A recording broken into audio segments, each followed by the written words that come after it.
बलिया के बकवा गांव में कोटेदार के यहां राशन सामग्री वितरित होने के दौरान गाली गलौज की बात कही जा रही है, लेकिन गांव के कार्ड धारकों ने बताया है कि ऐसा कोई बात नहीं है। राशन सामग्री सही मिलती है और किसी प्रकार की गाली गलौज नहीं होती है। कोटेदार प्रधान प्रतिनिधि का बयान। कोटेदार प्रधान प्रतिनिधि ने कहा कि उनके यहाँ किसी प्रकार का कोई भी राशन सामग्री में धांधली नहीं की जाती है। वे लोगों को सही मात्रा में राशन सामग्री प्रदान करते हैं और उनकी शिकायतों का समाधान करने के लिए हमेशा तैयार रहते हैं। ग्रामीणों ने बताया कि उन्हें कोटेदार से कोई शिकायत नहीं है और वे संतुष्ट हैं। वे राशन सामग्री समय पर और सही मात्रा में प्राप्त करते हैं।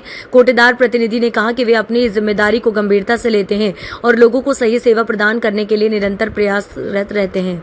रमेश कुमार राजभर जी। कौन सा आपका कोटा है? स्वयं सहायता समूह से हुआ है। अच्छा, आप चलाता है? हाँ, हम भी चलाते हैं। कहाँ पे चलाते हैं? अरुण सिंह के द्वार पर चलाते हैं। कौन जगह है? कितने लोगों के आपके यहाँ लोग जुड़े हुए हैं? कितने लोग आपके साथ जुड़े हुए हैं राशन लेने में? हाँ। राशन लेने में हमारा कार्ड 515 है। 515। अंत्योदय कितना है? 114 है। पात्र कितना है? पात्र गृहस्थी 409 है। 400। सारे लोगों को राशन देने में एक अभी मामला पता चला कि यहाँ पे लोग राशन लेने आते हैं, गाली गलौज होता है, महिलाओं को राशन भी कम मिलता है। क्या कुछ ऐसा मामला है क्या? नहीं, ऐसा तो मामला नहीं है हमारे यहाँ। अच्छा। कोई भी आता है सुरक्षित राशन लेता है, आकर के यहाँ सब आराम से, हमारे यहाँ सब व्यवस्था है यहाँ। अच्छा, कभी कभी जांच भी आता है क्या? जांच तो होता ही रहता है वहाँ से, आपूर्ति विभाग से। आपूर्ति विभाग। जो आरोप लगे हैं किस रूप में लगते हैं आप? ये गलत है, ये गलत है। कहीं भी आप पता कर लीजिए, गांव में कहीं जाकर पता कर लीजिए, यहाँ गाली गलौज नहीं होता है। कौन गाली देगा? क्यों गाली देगा? सरकार का राशन, इस महीने का राशन वितरण हो गया है। हाँ, अगस्त महीना का राशन जुलाई में ही बट गया है। हाँ। मुनीराम ग्राम बकवा, बकवा।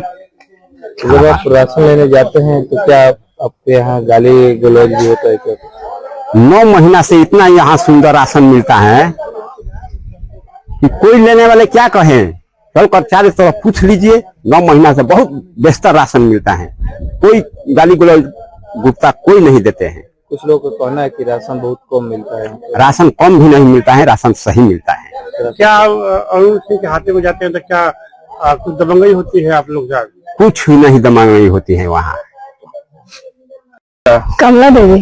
कहाँ का रहने वाली है? बकवा के। राशन मिलता है आपको? कितना मिलता है? 25 की। कोई मिलता है? 5 कम भी मिलता है? नहीं, पूरा मिलता है 25 किलो। किसके यहाँ मिलता है? किसके यहाँ मिलता है? अरुण सिंह। अच्छा, कुछ टाइम भी लगता है, चाहे महिलाओं के साथ दुर्व्यवहार कुछ ऐसा? नहीं। कहाँ का रहने वाला? बकवा। जब आप राशन लेने जाते हैं क्या कुछ विवाद भी होता है क्या? नहीं, विवाद तो नहीं होते हैं। अच्छा, शांति से राशन मिल जाता है? बढ़िया से मिलता है। कहाँ पे मिलता है? अरुण सिंह प्रधान के हाथे में। जाते में किसके द्वारा बांटा जाता है? उमेश राजभर। कुछ लोग बता रहे थे कि हम लोग जाते हैं तो कुछ टाइम लगता है, हाथापाई। नहीं, टाइम नहीं लगता है। नहीं मिलता है आपको? नहीं, कम भी नहीं मिलता है। पूरा कम भी नहीं मिलता है और टाइम से भी मिल जाता है। टाइम से मिल जाता है। राजकुमार गुप्ता, बकवा के निवासी हूँ। नहीं, राशन तो बहुत अच्छे से मिलता है यहाँ पे। गाली गुप्ता भी होती है? नहीं होती है। तो राशन कटौती भी होता है? नहीं, राशन कटौती क्या होता है? पूरा राशन मिलता है। कोटेदार कौन है? उमेश राजभर, सहायता समूह काली में। ये कहा जाता है तो पूर्व प्रधान अरुण सिंह के हाथ में है और तमाम तरह की समस्या आती है जाने पर। नहीं, यहाँ तो मिलता है राशन, अच्छे से मिलता है। कहाँ का रहने वाली है? बलिया जिला से। बलिया जिला। राशन मिलेला? हाँ, राशन मिलता है। कहाँ मिलेला? यही पर बकवा। बकवा केकरा किया? राशन कम मिलता है आपको? नहीं, राशन कम नहीं मिलता है। कुछ दुर्व्यवहार भी किया जाता है? नहीं। राम बाबू सिंह, ग्राम पोस्ट बकवा। राशन यहाँ किसी को मिलता है? हाँ, राशन सबको मिलता है। कहा जाता है, बयान मिला था जिसमें कहा गया था उनके हाथ में जाने पर तमाम तरह दुर्व्यवहार होते हैं। नहीं, राशन सामग्री ऐसा बात नहीं है। राशन टाइम से मिलता है।